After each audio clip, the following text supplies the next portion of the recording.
magaalada Laascaano oo xalay calanka laga saaray hambalyaan leenahay Soomaaliya ha israacdo waxaan sidoo kale halkan aanan joognan hambalyo u dirayaa dadka Soomaaliyeed oo gobolada oo dhan calanka ka taagay ee u dabaaldegay hambalyaan leeyahay oo ay ku jirto magaalada Laascaano oo xalay calanka laga saaray hambalyaan leenahay dalka oo dhan ayaa looga dabaaldegay 60 guurada reer Laascaanana waa u dabaaldegeen waxaan filayaa markii ugu horeysay oo si public ah oo loo dhan yahay ugu dabaaldegaan waaye guul aan leeyahay dhammaan dadka Soomaaliyeed meel kasta joogaan hambalyaan leeyahay guud ahaan inta dhimanna dhawaan waa u dabaaldegi doonaa marka dadka Soomaaliyeed meel kasta ay joogaan waxaan kula dardaarmayaa walaalayaal qalbigeena isku furno aan iscafino aan isku dul qaadano aan maxaan ku raad dawladdan hal garab istaago maanta hal garab istaago berri hal garab istaago waliga inta nooshahay dawlad ku nool iyo dawlad nool noqo dawlad la'aan maslaxad ku jirto waa la soo waayay waa laga quustay ballanteedu waxay tahay garab istaagida dawladuna ballanteeda waxay tahay adeegii bulsho ee ummaddu ay ka rabtay iyo heshiiskii ummadeed oo ummaddu ay la gashay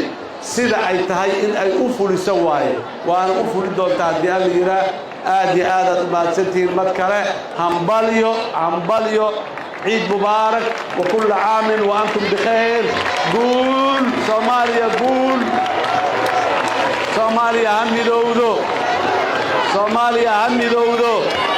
Soomaaliya ha israacdo waxaan sidoo kale halkan aanan joognan hambalyo u dirayaa dadka Soomaaliyeed oo gobolada oo dhan calanka ka taagay ee u dabaaldegay hambalyaan leeyahay oo ay ku jirto magaalada Laascaano oo xalay calanka laga saaray hambalyaan leenahay dalka oo dhan ayaa looga dabaaldegay 60 guurada reer Laascaanana waa u dabaaldegeen waxaan filayaa markii ugu horeysay oo si public ah oo loo dhan yahay ugu dabaaldegaan waaye guul aan leeyahay dhammaan dadka Soomaaliyeed meel kasta joogaan hambalyaan leeyahay guud ahaan inta dhimanna dhawaan waa u dabaaldegi doonaa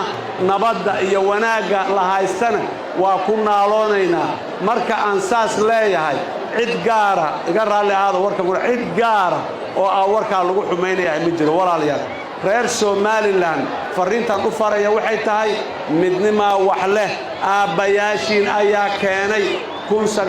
1958 ragii halka waqooyiga Soomaaliya ka ambabaxay ee Ingiriiska tagay ee Addis Ababa tagay ee meel kasta tagay ee lahaa xornimo rabnaa walaalaheen ayaanan la midoobaynaa waa kuwa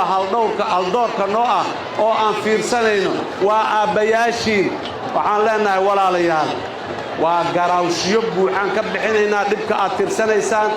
gogol nadiif aan isugu nimaado aan wada hadalno wax isla waayi mayne ayaan leeyahay laakiin inta ka horeysana wanaaga iyo nabadda ku dadaala aad haysataan wax fiican baad haysataan xabadi xal maaha Soomaaliyeey meel kastoo joogto ogaaw dhiig daata xal maahan xabadi xal maahan siyaasad maahan nin ra'yi waayaya xabad rido xabadda cadawaan leenahay cadawgeenu waa mid waa shabaab Soomaali kaloo fiican oo cadawno ah ma jiro